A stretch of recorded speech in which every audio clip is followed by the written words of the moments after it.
Spartans! I am with one of our most famous Spartans. His name is Ahmad Ayyad. Did I say that right? Yep, you did. And you are on lockdown in DC. Yes, I am. I'm coming through DC, by the way. I'm on my way to Florida for Jacksonville. I should come see you. Oh yeah, you should. We'll have coffee together. We'll have a coffee. And so tell me, you are strong as an ox. Yeah. I can't even believe you caught the virus. You caught the bug. Where'd you Yeah. catch it? Honestly, I don't know. None of my friends or anyone else around got it, or I heard of that got it. So I didn't know or couldn't remember where I got it from. I did go to Florida the week prior, so the doctors think it was that because I went to Florida for 3 days to see my brother. But you just don't know. And did the virus you think the virus was scared when the virus met you? You're a pretty tough guy. Yeah, it was various of things. I didn't really feel like I had the symptoms that they talk about.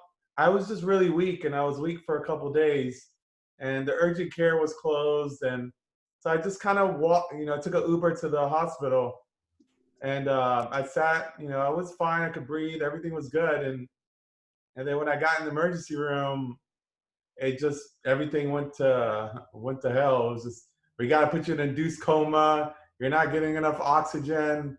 I'm like, oh, whoa, whoa, whoa, an induced coma now? I just wanted some medication. you know, you sure you got the right guy? They're like, yeah, you have the flu and you have COVID and we need to take care of you. And I'm like, all right, hold on. I called my friend, go pick up my dog. And then I called my dad. And I'm like, Dad, I'm in the hospital. I don't know how this is looking, but just let you know, this is a hospital. I'm at Sibley Hospital. And then they induced me into a coma right there and then. And do you think that's what you needed?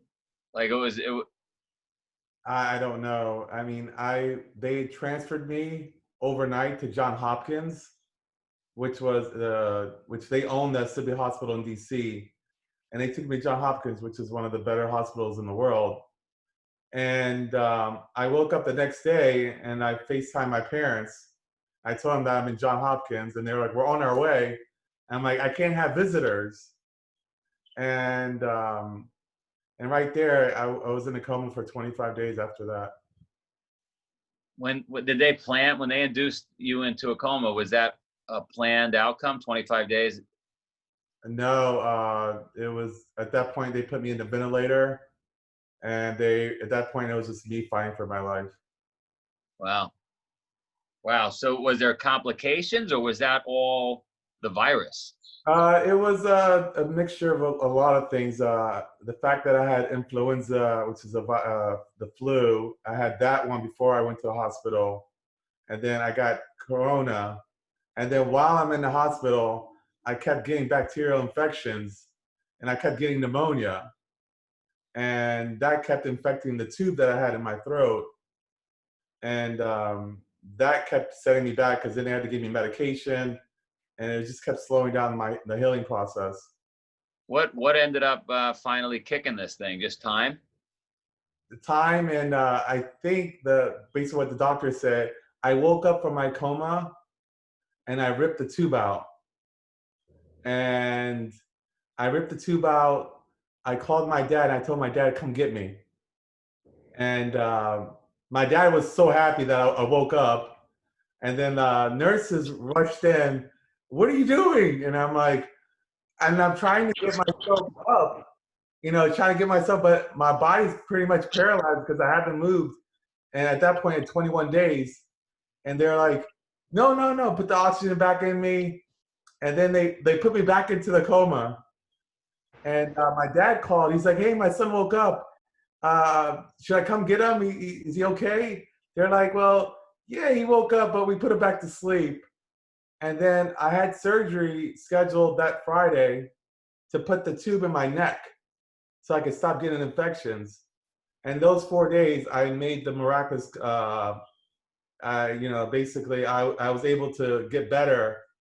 And they canceled the surgery that hour before and say, listen, we're taking the tube out. He's able to breathe on his own now. So I think it's unbelievable. So you just had a series of bad things happen. The combination of the flu, the combination of corona, and the combination of some infections. Yes, from the hospital itself, because you got that tooth sticking out, and you're in the hospital. People think when you go in the hospital, you're gonna get better, but there's a lot of stuff in that hospital that can get you worse. I mean, obviously, the frontline workers, the doctors, the nurses, the hospitals are really they're the front line of this military operation, right? We can't live without them. They're the heroes. They're the true heroes right now. I mean, when you have COVID, you don't have anyone in that room but them. So like you look forward for them walking in the room, and unfortunately they're dressed like astronauts, and you feel bad for them. Like, man, you gotta wear that gear every time you come in here. But they're everything to you at that point because you have no visitors. You can't talk to anyone. So they're the true heroes right now in the world. But my dad died in a hospital. I mean, listen, if you're in a hospital, you're sick. So people die when they're sick. So my dad died in a hospital. He actually choked on a roast beef sandwich. I laughed because he would laugh about it if he was with us right now. Because I said to him for 20 years, the food is going to kill you. You can't eat cannolis. You can't eat ice cream. You can't eat all this stuff. The food got him. But what would you tell I'm just thinking, what would you tell the audience that, do you think it helped that you took care of yourself? I've seen photos of you. You're an animal in a good way, right? Like the doctor said it, that you were healthy, and your body, your health really helped you to recover from it. And right now, I've already gained, 45 pounds.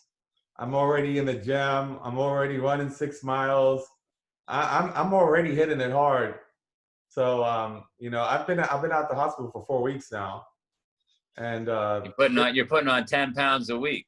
Oh yeah, 10 pounds a week. I was eating everything, and I've already started lifting weights. I'm already doing boxing tonight.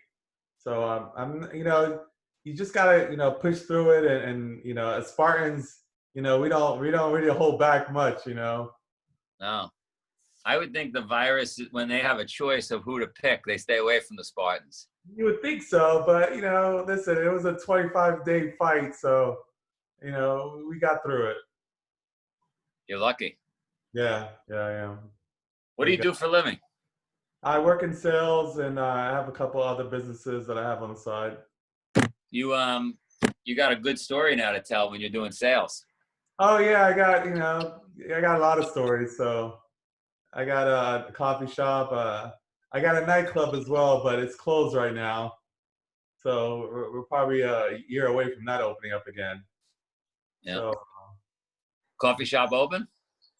It's open, but it's not as busy because there's just not enough people out. Businesses, offices. Yeah. But we're trying to hang in there. I'll try to swing by. I mean, John, who's on the call with us, is helping lay out the itinerary from Vermont to Jacksonville. So we'll try to, I know we want to go to the White House. So we'll swing by the coffee shop. Oh yeah, definitely. I'll be there. You're awesome. Anything I missed that we should cover? No, just, that people need to be precautious. And for those that don't believe that the virus is real, it's real. And it can happen to anybody, It happened to me, and I was one of the people that thought, this isn't real. What are the chances of me getting it, And, it got me, and it almost took my life. So people just need to be careful, be precautious, and respect each other, because some people feel like you might have it, and you end up spreading it to other people. So everyone needs to just be safe and precautious. I caught some hell on social media because my feeling towards it, and obviously you're more knowledgeable than me, so feel free to push back. My feeling towards it is we can't win this fight. I mean, it's invisible. It's not going away.